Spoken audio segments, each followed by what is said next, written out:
The water column is incredibly huge. It's definitely the largest habitat on Earth, encompassing 95% or more of all the livable space on the planet. It's always moving and in flow.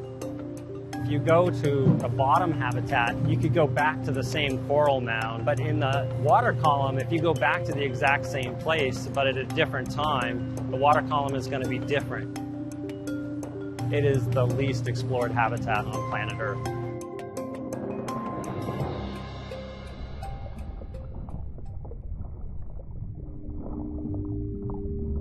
The water column is important because it's home to trillions of organisms in more than a million species or so. The lack of light has led to all sorts of incredible adaptations in midwater animals. Red and black are really great colors to be if you don't want to be seen in the depths.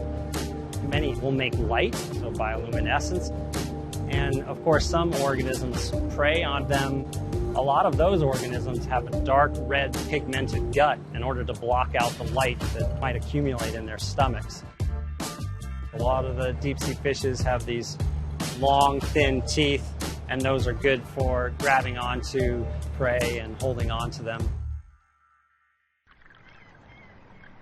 In the early 1800s, people with nets would find that if they collected in the shallows during the day and at night, that they would collect different types of organisms.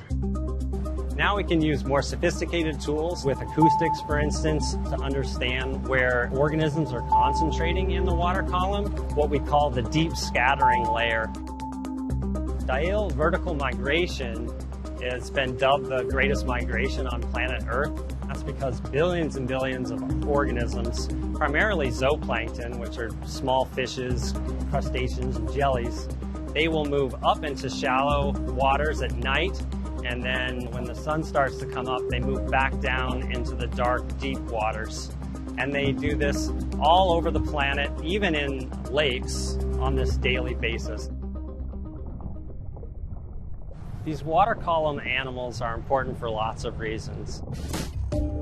They are playing different roles in the environment as predators, but then also as prey to large animals such as whales. They're also very important in planetary processes. They tie up a lot of carbon through their feeding, and then when they move down to deeper waters, that carbon is then locked in those deeper waters or even transferred all the way to the ocean floor. So they're a really critical part of the carbon cycle on planet Earth.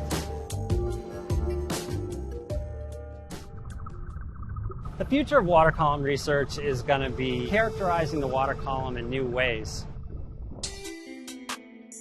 One of the new ways is with environmental DNA, where we'll basically be able to take collections of water, and that water contains bits of cells that have come off of different organisms, and then we'll be able to sequence all the DNA that's in that water to understand better the organisms that are living around that place.